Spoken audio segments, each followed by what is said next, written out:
साथ जो हल्का सा ज़ख्म बनता है उस मोके हैं, तिल है, मीलिया है, डासन 786।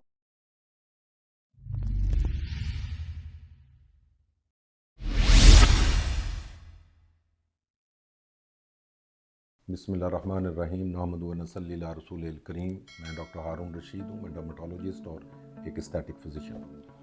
आज का टॉपिक जो है वो एक इंतहाई कॉमनली प्रैक्टिस किया हुआ कॉस्मेटोलॉजी के फील्ड में टॉपिक है और यूजुअली ये आउटडोर प्रोसीजर या इन ऑफिस प्रोसीजर किया जाता है। तो इसके बारे में अवेयरनेस, इसकी प्रोज एंड कॉन्स के बारे में मैं आज दूंगा। प्रोसीजर का नाम है इलेक्ट्रोकार्टरी। इलेक्ट्रोकार्टरी में हम मुख्तलिफ डिवाइस यूज़ होते हैं। एक तो ये इलेक्ट्रोकार्टरी पड़ी हुई है मेरे सामने, तो इसको ये मोनोपोलर काटरी कहलाती है। और इसका बेसिकली कॉन्सेप्ट ये है कि कुछ इंडिकेशंस यहाँ पे लाइक वॉट्स हैं, मोके जिनको हम कहते हैं, वायरल वॉट्स हैं, या तिल हैं, या ब्राउन तिल हैं, या आंखों के ऊपर समटाइम लिपिड्स की एक तय जो है वो स्किन के नीचे जम जाती है और ज़ैंथोमास कहलाती है। या स्किन टैग्स हैं जो कि एजिंग प्रोसेस का हिस्सा है। इंसान के यूजली 40s के बाद आते हैं, अंडर आर्म्स आ सकते हैं और नेक पे बड़ा कॉमनली होते हैं। इन चीज़ों को अबॉलिश करने के लिए, इन चीज़ों को ट्रीट करने के लिए, ख़त्म करने के लिए हम इलेक्ट्रोकार्टरी यूज़ करते हैं। यहाँ पे करंट के साथ इसका जो स्पार्क होता है, बेसिकली उस स्पार्क के साथ हम उस लीजन को डिस्ट्रॉय कर देते हैं।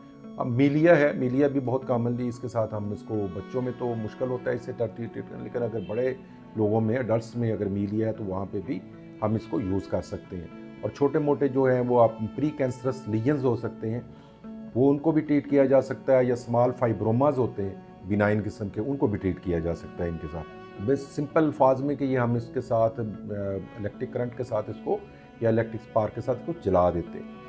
तो ये बड़ी मशीन है, बड़ी कॉटरी है। इसके आगे आप ये देख रहे हैं कि ये इसकी नीडल है, ये यहाँ से हम इसको निकाल सकते हैं लाइक दिस।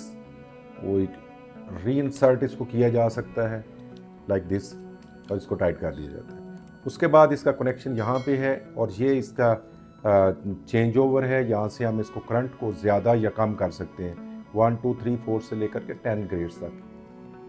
जितना लीजन हैवी होगा, जितना लीजन बड़ा होगा, उतना हम स्पार्क ज़्यादा दे सकते हैं। जितना कम होगा, माइल्ड काटरी होगी, हम उतना ही उसको लेस पे ला करके एडजस्ट कर सकते हैं। तो ये एक बड़ी मशीन है, डासन 786 कैनेडियन मशीन है।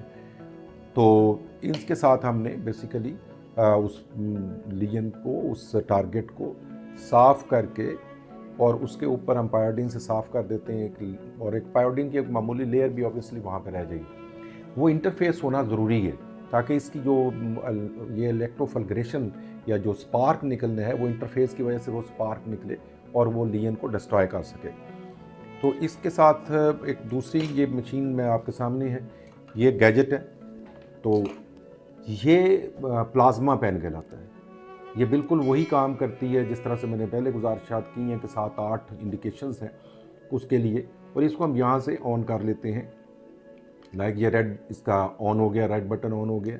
इसके भी ग्रेड्स हैं कि अगर आपने मीडियम साइज़ की कोई चीज़ करनी है या मीडियम साइज़ करंट देना है तो आप इसको सेकंड पे जाएंगे। अगर ज़्यादा हैवी थोड़ा सा करनी है कॉटरी आपने तो इसके थर्ड ग्रेड पे, तो ये सुर्ख पॉइंट जो है वो थर्ड ग्रेड में चला जाएगा और इस यहाँ से ये ऑन हो जाएगी। जब ये सब्ज़ हो जाता है तो ये ऑन हो जाती है और ये टिप है इसकी और ये अपना काम करना शुरू कर देती है। तो ये एक फ़ाइन उसमें ऑप्शन है कि जब भी हमने, अगर मोके हैं, तिल है, मीलिया है, फाइब्रोमा है, कोई ज़ैंथोमास हैं, स्किन टैग है, अगर बहुत छोटे हैं तो फिर इस प्लाज्मा पेन से कर लेना बहुत बेहतर होता है, क्योंकि इसका ट्रामा जो है कंट्रोल्ड इसमें भी है, इसमें भी है, लेकिन ये बहुत ही फाइन है इसकी टिप और इसका जो करंट है वो बड़ा प्रिसाइज होता है, वेल डिफाइंड उसके लीजन के ऊपर रहेगा। तो इसका जो ट्रामा है वो कम है, इसका जो दाग बाद में पड़ना है या स्कैब बनना है वो छोटा बनेगा। जो क्योंकि पाकिस्तान के जो स्किन है वो फोटोटाइप 4-5 में आती है, तो इसके ऊपर आप जब भी कॉटरी करेंगे, इस मशीन से करें या प्लाज्मा पेन से करेंगे, तो थोड़ा सा हल्का सा स्टेन जो है वो रह जाता है, जिसको बाद में एंटी पिगमेंटरी जो एजेंट्स होते हैं वो हम प्रिस्क्राइब कर देते हैं, तो उसके साथ उनको रिमूव किया जा सकता है। तो क्वेश्चन ये है कि आप उस इलेक्ट्रोकॉटरी करवाने जाते हैं तो आप अपने नोज़ पिन वगैरह ईयर रिंग्स वगैरह उतार के जाएं, कोशिश करें कि ये चीज़ें मेटल्ड ना हों आपकी बॉडी पे। सेकेंडली ये कि थोड़ा सा लीजन के साथ जो हल्का सा ज़ख़म बनता है उसको एक तो वॉश नहीं करना आपने 24 आवर्स तक, और उसके बाद उसके ऊपर पायोडीन लगाएं या एंटीबायोटिक क्रीम्स वगैरह जो होती हैं वो एडवाइस कर दिया जाता है। और सम टाइम जो सेंसिटिव एरियाज़ हैं या हैवी कॉटरी की हो तो वहाँ पर हम एंटीबायोटिक्स भी अरेंज कर देते हैं कि 5 डेज़ के लिए एंटीबायोटिक ले लें। तो ये ज़रूरी है कि और डस्ट से बचें और सन एक्सपोजर से बचें, सन ब्लॉक लगा के रखें ताकि वहाँ पे स्टेन जो है वो मिनिमम हो। तो आफ्टरवर्ड्स उसको डील किया जा सकता है 15 से 20 दिन के वक्फे पे स्टेन्स की मेडिसिन आप एडवाइस कर सकते हैं उसको। और सम टाइम ये होता है कि अगर मोल्स जो है वो डर्मस का कंपोनेंट उसमें मोल में ज़्यादा है और आप एक हैवी कॉटरीज के साथ करते हैं तो वहाँ पे छोटा सा पिट बन जाता है। वो यूजली यंग लोगों में जिनमें कोलेजन सिंथेसिस जो होती है वो एक्टिव होती है, तो वो जनरली खुद ब खुद वो फिल हो जाता है और अक्सर 1 से 2 महीने का टाइम लगता है। पेशेंट ये कॉस्मेटिक कंसर्न होता है इसका बहुत ज़्यादा, पर्टिकुलर लेडीज़ में, कि ये गड़ा पड़ गया है और अब ये कैसे फिल होगा। तो हम रीअश्योर करना चाहिए, उनके लिए ख़ास कोई मेडिसिन की ज़रूरत नहीं होती, आप उसके ज़ख्म को ट्रीट करते हैं, उसके निशान को ट्रीट करते हैं। अगर पेशेंट ओल्ड एज है या मिडल एज से अक्रॉस द मिडल एज है तो वहाँ पे जब समझते हैं कि गड़ा जो है वो प्रॉपरली फिलअप नहीं हो पा रहा तो वहाँ पे रीसर्फिंग एजेंट आप दे सकते हैं, लाइक ट्रेटिनाइंस हैं, ये आप सेफली उनको रात के वक्त दे सकते हैं और वो कोलेजन सिंथेसिस हो जाएगी और महीने 1.5 महीने या 2 महीने में वो गड़ा जो है फिलअप हो जाएगा। ये इसकी आफ्टर मैथ स्टोरीज़ हैं 2, जो स्टेन्स और पिटिंग है।